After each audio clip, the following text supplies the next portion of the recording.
नमस्कार मित्रांनो, पुन्हा एकदा कोकणातील साखरमणी या माझ्या यूट्यूब चॅनलवरती सर्वांचं स्वागत आहे। तर मित्रांनो, आज आलो आम्ही काजू काढायला। काजूचं झाड बघू शकता, छोटंसंच आहे पण खूप सारे धरले आहेत। थोड्याशा पाडून झाल्या, त्याच्यानंतर मला आठवलं थोडासा व्हिडिओ बनवूया गावच्या, आपल्या गावच्या पद्धतीत कसे काजू काढले जातात, काय केले जातात। आम्ही मुंबईवरून आलो होतो 2 दिवसासाठी प्रोग्रामसाठी। तर त्या 2 दिवसाच्या प्रोग्राममध्ये सुद्धा आज आम्ही काजू काढण्याची मजा तुम्हाला माझ्या या व्हिडिओमध्ये दिसेल। तर चला काढूया काजू।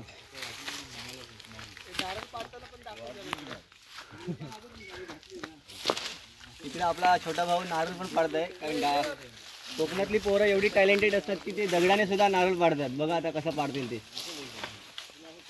मला वाटतं ह्या काजूच्या झाडावरती चढायला लागेल, कारण वरती घिरकाठी काही पोचत नाही आहे। जेवढे काठीने भेटतील तेवढे काढूया आणि बाकीच्या नंतर मग वर चढूया आणि मग नंतर थोडं हलवून तर पाडूया। कारण काजूचं झाड असं असतं की हलवल्या त्यानंतर सुद्धा पडतं। तर कोणाला आपण चढायला इच्छुक आहे काय रे?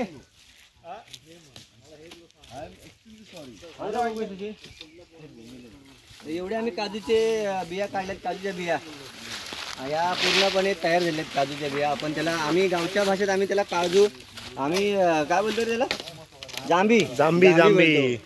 तर आपण त्याला काजूच्या बिया बोलतो। बोंड पण बघा, बोंड पण मस्त एकदम खतरनाक। हा रेड कलरचा त्याला फळ आहे, त्याला आम्ही बोंड म्हणतो। विचार करायला बसतो आता वरती चढण्यासाठी काय इच्छुक आहे काय, आणि काठी आता पुरत नाही वरती। तुम्हाला इकडे दाखव, जेवढे पाडले तेवढे आधी जमा करूया। हलवतोय पडल्यात बऱ्यापैकी, आता एकत्र करूया। एकत्र केल्याच्या नंतर तुम्हाला मी दाखवतो ते काजूची बी कशा पद्धतीने काढली जाते। तेवढं आम्हाला का फोडायला काय जमत नाही, जमा केले।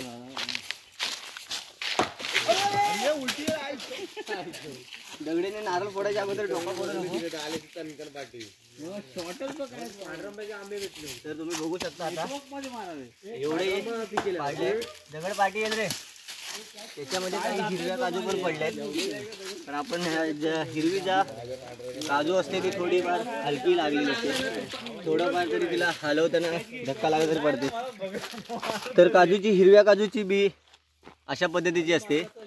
ओल्या काजूची भाजी तुम्ही खाल्लीच असेल। हे फोडायला जरा कठीण जातं, त्याचा चीक वगैरे उडाला आपल्या अंगावरती तर काळ्या कलरचे डाग पडतात, असे फोड येतात तरी। पण काजूची भाजी खाण्यात खूप मजा असते। आता ही काजूची बी आहे ती पूर्णपणे तयार झालेली आहे। आता मला वाटतं 120 का 130 रुपये, ही 140 रुपये 140 रुपये भाव आहे किलो मागे। 170 140 180 पर्यंत असतो रेट, जसा कमी जास्त होतो। आणि त्याच्यामागे हे फळ असतं, त्याला आमच्याकडे बोंडू म्हणतात। त्याला तुम्ही कधी खाल्ला असेल तर कुठला सी विटॅमिन त्याच्यामागे प्राप्त होतं। तर मी तुम्हाला दाखवतो कशा पद्धतीने आम्ही गावाला खातो। तर वरची थोडी डेटाकडचा बाजू असतो, त्याच्यामध्ये ठीक असतं, जेव्हा थोडंसं खाऊन टाकून द्यायचं। कारण ही आपली गावठी पद्धती आहे। मुंबईमध्ये आपण गेलो तर कसं कापून वगैरे व्यवस्थित खाता येतं, चाट मसाला लावून एकदम। हा मस्त। कारण जर आपली ताण लागली असेल आपल्याला रानात गेल्यावरती, जंगलात गेल्याच्या नंतर, तर आपण या काजूच्या बोंडूपासून रस पिऊन आपण त्याची आपली ताण भागवू शकतो।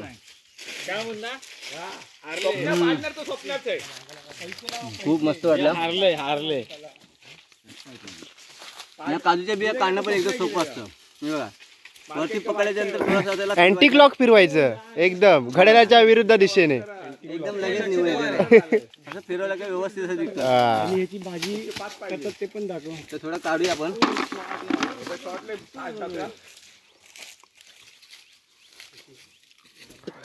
आम्ही असं सहज फिरायला होतो शेतात। तर काजूचं झाड एकच झाड आहे, पण मस्त वेगळीच लागलंय ते। तो आता जाता जाता काढून घेऊन जाऊन छोटासा व्हिडिओ पण बघूया, करू क्लोज।